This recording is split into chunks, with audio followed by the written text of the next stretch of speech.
Hello, thank you so much, Saoirse. So just before we get started on today's event, we'd just like to give a short introduction. So who are we? We're the Reluctant Gurus, and we're a creativity and well-being company based in Ireland that has been running for almost 2 years now. So we teach workshops on how to live a more creative, holistic, happy, and well life. So no matter who you are or what your experience is with creativity. And I'm Anne-Marie, and I'm a communications professional who has worked in both the private and governmental sectors all around the world, including in Paris, Thailand, Vietnam, and Budapest. I believe that creativity is for everyone, and even if you have a job that doesn't involve creativity, there are always ways to bring creative aspects into your work and your everyday life. And I'm Shannon, and I'm a full-time creative. I'm a content creator and workshop facilitator, and I work for Irish museums, and I write and I illustrate as well. And my background would be more in the science behind creativity. I hold a master's in anthropology of art, and I'm a qualified happiness facilitator with the London Museum of Happiness as well. So let's get started. Here at the Reluctant Gurus, we like to explore subjects that might have a bit of stigma attached to them that involve creativity. So concepts like creativity itself, manifestation, inspiration, and innovation all fall under this bracket.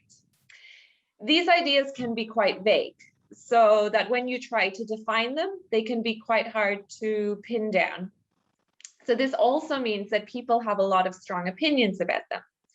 They are also concepts that society often put a lot of negative connotations on. And over our lifetimes, we may have had negative experiences with that color our own opinions of them. So for instance, at some point in your life, you may have been told that you aren't creative or innovative enough, and therefore abandon the act of being creative at all. So we believe that this is the reason so many people give up on their creative selves when they shouldn't. This is because creativity is imperative to living a balanced life and for your mental well-being, something we've discussed previously here with iconic offices. So you can check out these other webinars on their YouTube channel to discover more. So today we're looking at inspiration in particular. And why? Well, we feel inspiration is one of these buzzwords that automatically triggers anxiety in people. It's a word that usually comes from a place of lack. So people are always looking for inspiration and not feeling inspired. This is because a lot of our ideas about inspiration are old-fashioned and basically out of date. When we think of inspiration, we still think of ancient muses and gods to tortured artistic geniuses. And it's about time we challenged them and reclaimed inspiration for ourselves in the 21st century. So in this webinar today, we'll take a mini whistle-stop tour through where our misrepresented ideas about inspiration come from and what research tells us about inspiration today, before finally equipping you with some tools for tapping into your own inspiration to use in whatever capacity you desire. At the end, we hope you'll leave here feeling that inspiration is something you can tap into at any time, that it doesn't own you, but you own it, and that you can use it to your disposal whenever and wherever you like. So we're going to start off with a little exercise to really get to the bottom of what we believe inspiration is. So I'd like you to imagine you're at a party and inspiration is there. You're going to meet them. I want you to describe for me in a word or a sentence, whatever comes naturally, your experience of this person at this party. So you might want to think about, who are they? What do they look like? What is their personality like? How does your meeting with them go? Like, how did they treat you? What sort of a person are they? Can you even get to them? Are they curt? Are they friendly? Are they bubbly? Are they hostile? So I'll give you a moment to think about this in your head. And if you want to write something into the chat, that would be great, because then we can share a few of these answers. So just have a think about that for a second. So the reason that I'm asking you to have a think about inspiration as a person is that throughout history, what we're going to explore today, inspiration has often been personified. So continuing on that tradition, thinking about inspiration as a person. What sort of a person do you think that they might be? So please do just put a few words into the chat.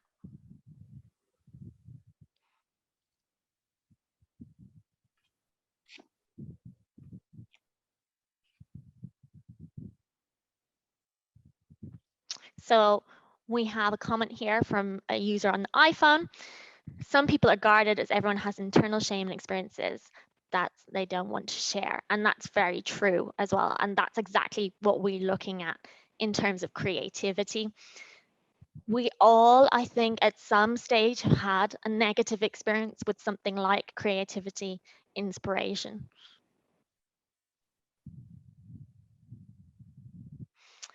So Sally says, an old man with moustache, with whiskey and smoking a cigar. So there you have this idea of sort of sophistication, don't you? And an old man, someone with wisdom, someone who is a different status to you. He's got a moustache, he's very stylish. And so we also have from Simona, I was thinking about Leonardo da Vinci, which is a fantastic example of inspiration as a person, as a real life person, because we associate inspiration with Leonardo because of all those things he came up with. So a very inventive person, a person who was very good at looking at the world around them and making connections. We have Beethoven from Dean, and Clementina says colorful, a colorful person, so sort of vibrant presence as well. So we have lots of ideas here. And one of the things that you kind of see coming back time and time again is this idea of inspiration as someone with power, isn't it? It's kind of someone who's different to us. That Leonardo da Vinci, these people that you're mentioning are people who have status, and that old man, it's someone who's different, someone with power, and the power lies with them and not with us. And this is because when you hear about inspiration, it's often with a negative subtext. So inspiration is elusive, constantly sought after, or out of reach. And a charismatic person, as Clementina says, yes, exactly. So it's someone who has the power, someone that you're drawn to, which is a very interesting thing. So moving on, let's see what other people have said about inspiration through the years to see how this mirrors this point of view. So when your demon is in charge, do not try to think consciously. Drift, wait, and obey. That's a quote from Rudyard Kipling, the author Rudyard Kipling. And this quote kind of positions inspiration as another worldly being that controls us. Another quote that I have here is that inspiration is like lightning. Inspiration is like lightning. You never know when it will strike. And this quote tells us that inspiration is in control. We are the helpless victims of it, and we can never know when it will attack us. One from Oscar Wilde here. Inspiration is the key to everything. So this quote gives the power to inspiration yet again. So unless we have the right key, we cannot unlock the wonders that kind of lay within us. Inspiration is an awakening, a quickening of all man's faculties, and it is manifested in all high artistic achievements. This is a quote from the composer Giacomo Puccini, and this quote kind of describes the effects that inspiration has on us, and again seems to suggest that unless inspiration is present, you will not achieve something of high quality.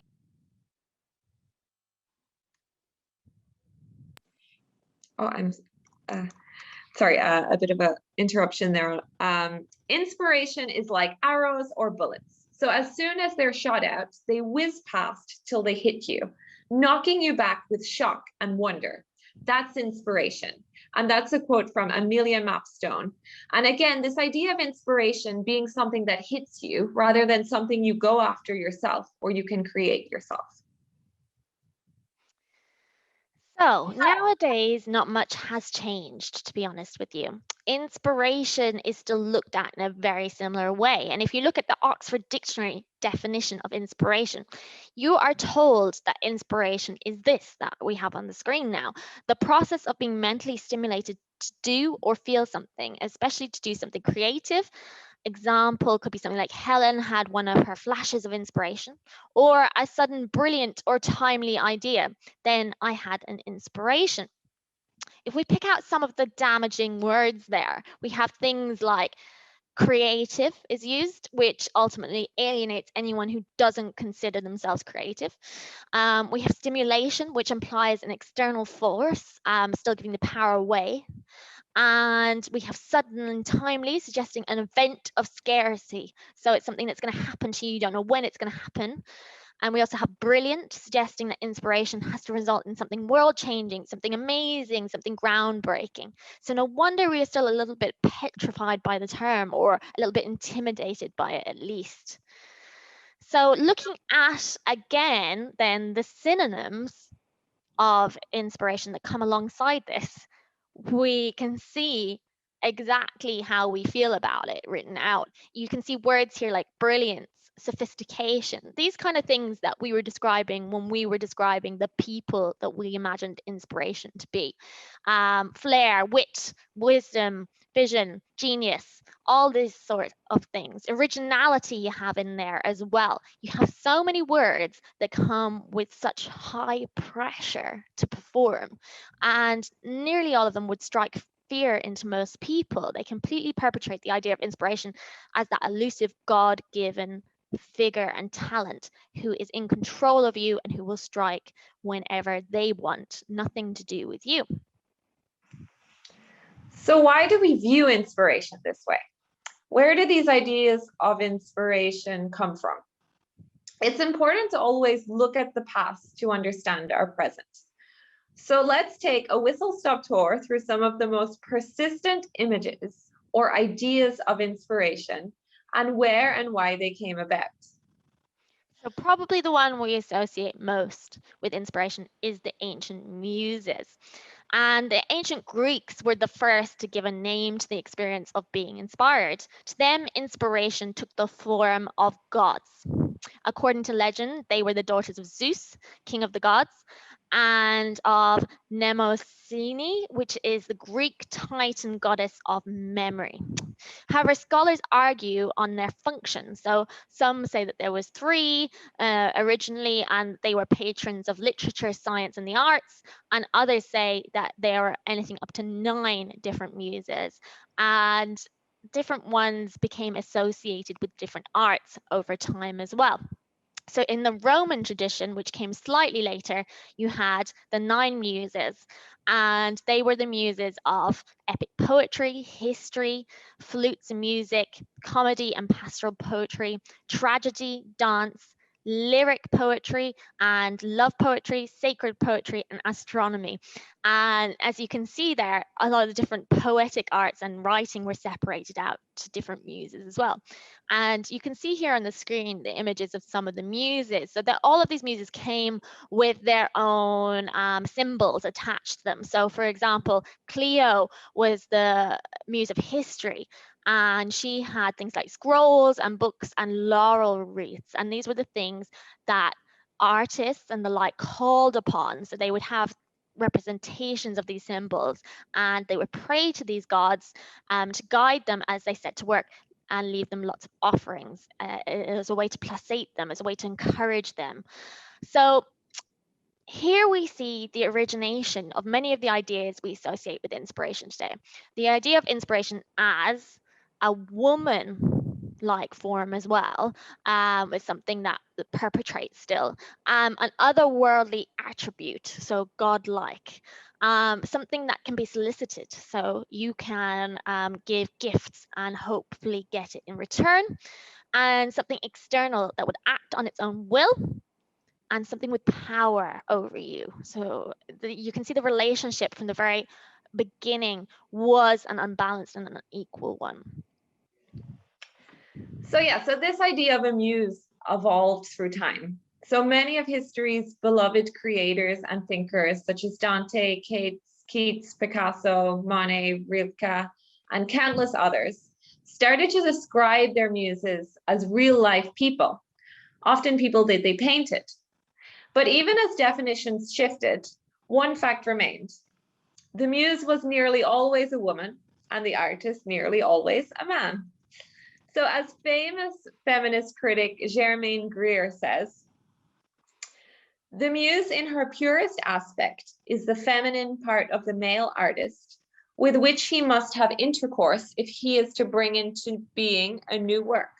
She is the anima to his animus, the yin to his yang, except that in a reversal of gender roles, she penetrates or inspires him, and he gestates and brings forth from the womb of the mind. So, however, even though inspiration was becoming more human, there were still ethereal qualities imbued in the transaction. So, for instance, history names Simonetta as the prime muse of Sandro Botticelli, based on the account of 16th century art historian and biographer Giorgio Vasari claims he portrayed her. So we can see her in the face of Venus in Birth of Venus, Flora in Allegory of Spring, Pallas in Pallas and the Centaur, and in several profile portraits of women. However, she is heavily kind of idealized, again, perpetrating this idea of kind of an unobtainable reality of sorts. So moving on kind of to the language. So the use of the word inspiration in the English language further kind of compounds all of these ideas.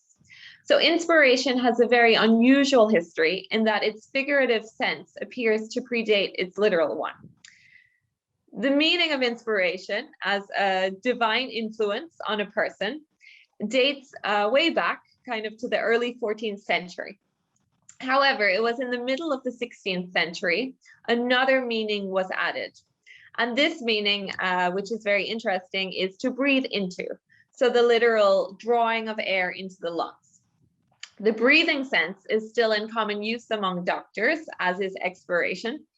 And it's the act or process of releasing air from the lungs. So the sense of inspiration often found today, so someone or something that inspires, is considerably newer than either of these two senses and dating from just the kind of 19th century. This brings us back full circle to our definition of inspiration that we looked at from the Oxford Dictionary. So to remind you of that, it was the process of being mentally stimulated to do or feel something, especially to do something creative or a sudden brilliant or timely idea. So in order to go about creating or reclaiming the word inspiration for a 21st century definition, I'm going to zone in on one key word that's been largely ignored with what we've looked at the moment. And the key word will help us going forward to reframe inspiration as something that you can actually use, a tool that will actually be useful to you in your work, whatever form that might be. And that word is process, as we have here on the screen. So a process is an active thing involving, it's not passive, it's involving you putting effort in. It's something that you plan, it's something that you do, it's a process, you go through it. So I want you, when you're thinking about inspiration, you write this word down and you keep it and you remind yourself that inspiration is a process and it's not something that's just going to happen to you. So in order to explore this and really explain how this works, we're going to look at a bit of the science behind inspiration and the research that's being done nowadays into the subject. Because there are a lot of contemporary case studies that have attempted to understand inspiration and where it comes from and what it is. And first, we have a study by psychologists Todd Thrash and Andrew Elliott. And this was conducted in 2003. And they conducted 3 studies in total called Inspiration as a Psychological Construct. And what they were doing was they were just looking at the qualities of the people who said that they were inspired and how they relate to qualities in people who don't feel inspired. And they discovered 3 core aspects of inspiration in people. So the 3 were kind of evocation, so a preparedness. You were kind of evoking something, you were setting something in to a chain of action. Transcendence, so kind of that idea again of the sudden separation from the materiality of life. And approach motivation, so again a very active thing, being motivated and approaching something and acting. So according to that study, inspiration is evoked spontaneously without intention, but also, so their study kind of contradicted each other. So the people thought that they were evoking inspiration without intention, but also they were actually setting out and acting in order to invoke it. So they were being inspired by something and acting on that inspiration. And this is a very important thing as well, because this is the idea of inspiration is something that you get from the external world, you internalize, and then through action, you externalize. So similar to the traditional historical theological view, but also with this added element that action, movement, process is involved. So Thrash and Elliott also found that inspired people shared these certain characteristics, and I'm going to go through a couple of them now because these are very important ones if you're thinking about how to get inspired in your work. So they developed an inspiration scale which measures the frequency with which a person experiences inspiration, and then they compared it to these qualities and how much of these qualities the people had. And they found that inspired people were more open to new experiences. They reported that they were more absorbed in their tasks. And this was key because openness to experience often came before inspiration. So it's important to be open to inspiration. If you think you're not going to get it, you will find it difficult to find, which is a very, very important thing. So it's about mind frame and a state of mind that you have to be in to be inspired. And also, inspired individuals reported having a stronger drive to master their work. So they were harder workers overall. They put in a lot more work than the other people who said that they didn't regularly get inspired. So it shows this kind of relationship, cyclical relationship between actually doing work, feeling inspired, and doing more work. They were also more intrinsically motivated. So they really wanted to do the work. And they were more motivated by the personal goals rather than what was happening around them, rather than reward or praise or anything like that. So there's a lot of really, really important things. And interestingly, work mastery came before inspiration as well. So the people who were feeling inspired first were open to experience and were really hard workers before they even got inspired. So those 2 things are very important to remember. Action and intention have to be there at the beginning. So what was interesting as well about the study is it showed that those people who thought that they were inspired people also viewed themselves as more creative and actually showed increases in self-ratings of creativity over time. So the harder they worked, the more open they were, the more inspired they got, the more creative they thought they were. So it's kind of this ongoing thing that when you ticked off each box, you were becoming more creative, you're becoming more inspired, and this was feeding again into that cycle. So considering yourself in a state of inspiration also predicts the creativity of writing samples, according to SAT results. So there was another study done that said that basically when they were studying students in American colleges, those who consider themselves more inspired wrote more creative work. So it is a frame of mind. It's not actually something that happens. So let's have a look at the next study now.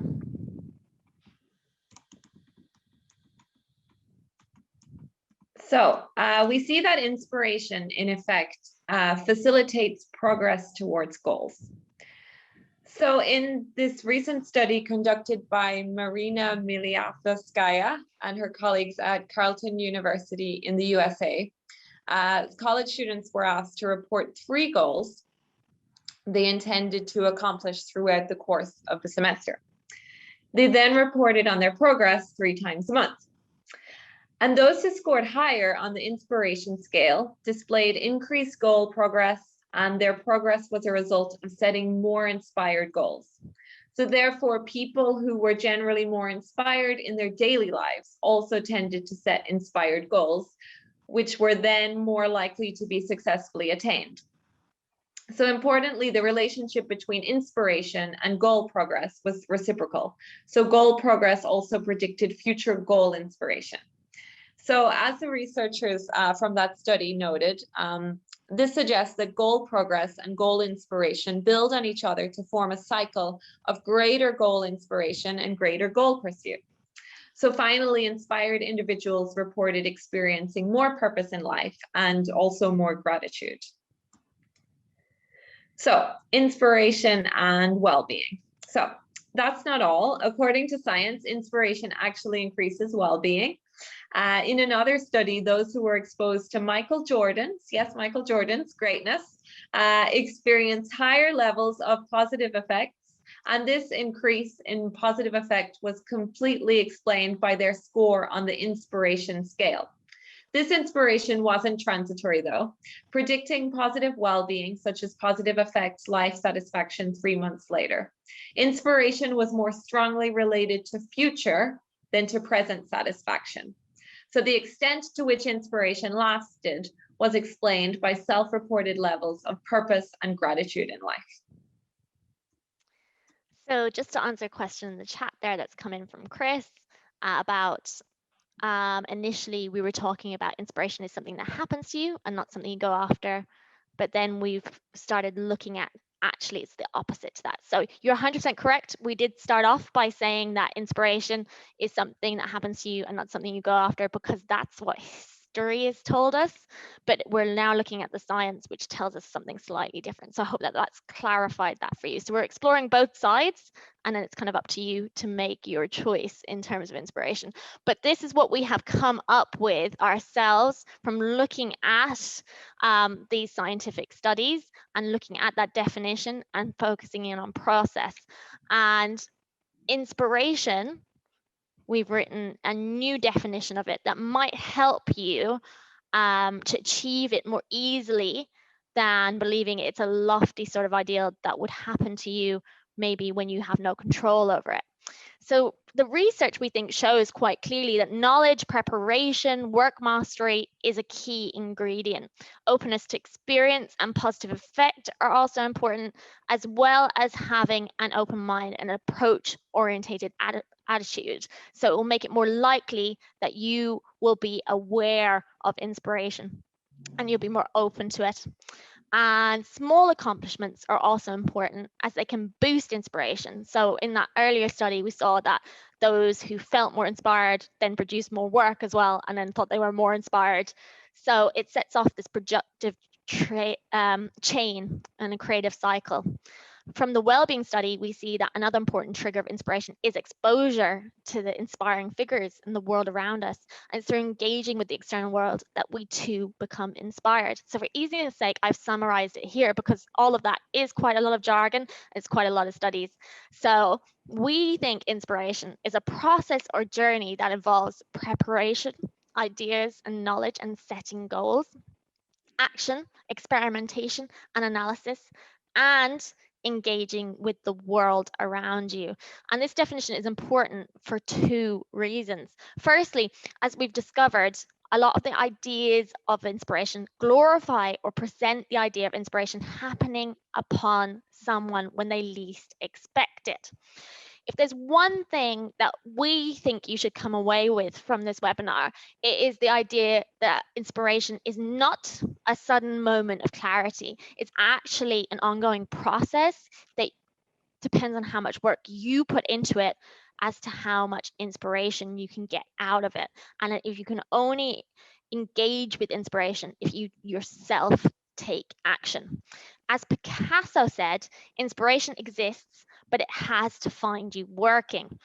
Secondly, pay attention to the last part of the definition, which is about engaging with the world around you. There's a myth of the tortured artist, the person who locks themselves away in their room, away from civilization, writing their novel or producing their grand work to be unveiled after months of secrecy. But actually, if you look at the work of any artist, whether it's writing, films, whatever it is, they all reference other works.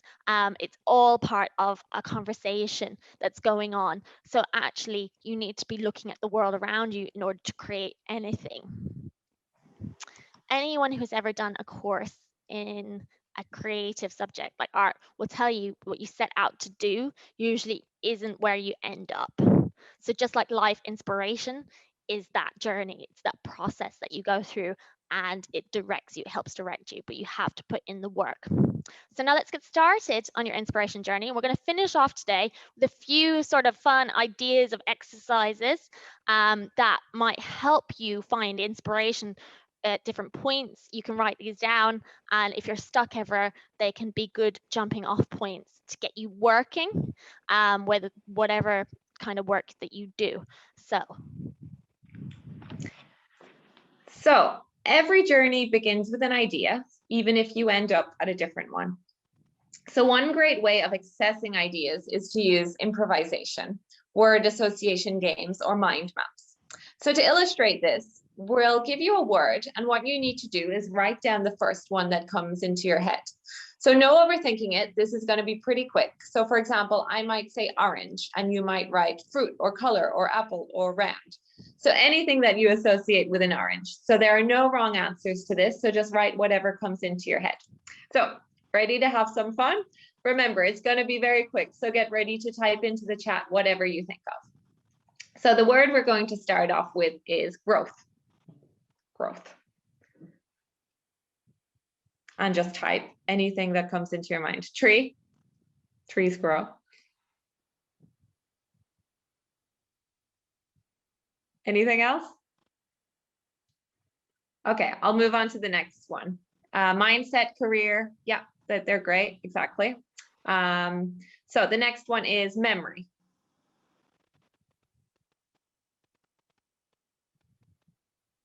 Loss. Cards. Yeah, exactly. Brain. Exactly. Yeah. And we'll just do two more. Child. I think of so many things when I think of a child. Parent. Family. Noisy, of course. And let's do the last one, earth. Annoying. That was for child. The earth isn't annoying, I hope. So earth. Life, Gaia. Dying, yeah. It's so yeah, so there's some great words that just came automatically into your mind. So now what you can do after this session, if you want to, is to go back to the words you've written down and write other words that you associate with them and keep working outwards from each new word. So we bet you'll end up with some interesting ideas and prompts to use for creative writing, art, or whatever you want to go forward in this kind of activity. You could do this one or something similar to this. And I think what's really interesting about that is that you saw how many different words you came up with, and some of them were in completely different sort of directions. So it shows you that if you build outwards from that, you're going to end up with completely different projects and completely different ideas. So the next one is to do with action and engaging with the world around you. And this is something called blind drawing that artists use a lot. And it's a great way to sort of loosen up your creativity and get acting without thinking about. One thing that holds us back a lot is this idea of the end project being an amazing work of art or an amazing finished piece. So with blind drawing, what you actually do is you choose something in front of you and just say it could be anything. It could be your phone, it could be an apple, it could be a chair. And you're going to get a sheet of paper, you're going to put it down, you're going to get your pen, and you're going to draw the object, but you're not going to look down at the sheet of paper. You're going to look just at the object. And what this does is really get you engaging with the world around you and not worried about that end project, because it's not going to look like the object. You're not going to be able to recreate the object. But what you will recreate is features of the object, very interesting patterns and lines that you wouldn't create if you were worrying about doing something that was perfect. And then what you do after that is you look at what you've created. You can change it into different objects. You can take a part of it and blow it up and have a look at that texture that you've captured. So it's a different way of engaging with the world around you. And then we have the Scamper method. And this is a very interesting one for anyone who works in design or any of the creative fields. You'll probably be aware of this, but it's something that I believe is basically applicable to anything that you're doing. And what it basically says is you use this acronym Scamper. It stands for substitute, combine, adapt, modify, purpose, eliminate, and rearrange or reverse. So you take whatever you're working on and you work through this acronym to change something about it each time. So the first one is substitute. So just say, I know this is mainly used for design, but just say you were writing something, you're writing a document. So you'd look for words to substitute or ideas to substitute in the document to mix out. Combine, you take two ideas that you have and you bring them together. What way can you combine that? Adapt is changing something slightly about what you've done. How can you bring it to the next level? Modify, again, is looking at, can you take something that you already have on there and change it in another way? So when you're looking at adapting, you're looking at changing it but keeping it the same, but modifying is changing it and making it different. And then purpose, so can you give a new purpose to what you're doing? Can you change the purpose of it altogether? Can you use it in a different way? So if you've made a design for a badge, could you use it for a t-shirt? Could you put it out on the side of a building? So it's having a look at changing the purpose of what you're doing. And eliminate is getting rid of something out of what you're doing, removing it altogether, and rearranging or reverse. So if you're writing an article, just say taking the beginning and putting it at the end can change the entire thing altogether. So there's lots and lots of different ideas there for you. So the next one, so this is everything. This is all about not waiting for inspiration. So we're telling you to deliberately encourage it. Inspiration doesn't have to be something big. It can be something like small, like sharing a smile with someone on your way to work. I know, for example, that yoga inspires me and that no one has to be around me to feel the inspiration that it brings to me. So how does it do that? Or how do you do that? Well, you start by deliberately monitoring the things that inspire you the most and writing them down. And then you work to incorporate these things into your daily life so that you can get into an inspired state when you need to, rather than just waiting for it to kind of randomly occur. And, you know, you build a recipe of inspiration that works for you. And then our last one here for you, an idea is about engaging with the world around you using your senses. So one of the greatest ways we can get inspired is just by looking around us. And right now, you could pick out something, I'm sure, in your environment that speaks to you, that is interesting or intriguing. I do a lot of workshops with children, and I often get them to bring me something red or something round, or something that they have a question about in their house that they don't know where it's from, or they don't know what its function is or what its purpose is. Everyone has these things in their house. So this is something that you can do, and you can work through your senses to engage with that around you. You can go, what can I see? What can I smell? What can I hear? What can I taste? What can I touch? And it's a fantastic way to get you inspired in a situation where you're often stuck in the same place as we have been for the last year. It helps you engage with it in a new way. So to sum up, basically, inspiration is not a passive act, but it's a process or journey that involves these things on the screen: preparation, ideas or knowledge, and setting goals, action, experimentation, and analysis, engaging with the world around you. So if you dedicate time to finding it, you'll be surprised by how your actions, intentions, and motivations are rewarded. So inspiration is waiting. What are you waiting for?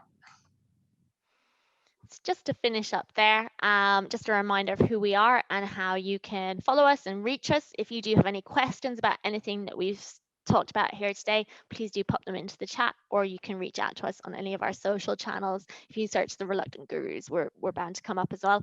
And we just want to say a massive thank you to Iconic Offices for having us, and to everyone for joining us for this webinar today. And we hope that it inspired you a little bit, and that you'll go away with an idea that inspiration isn't something that you have no control over. It's something that you can actively participate with.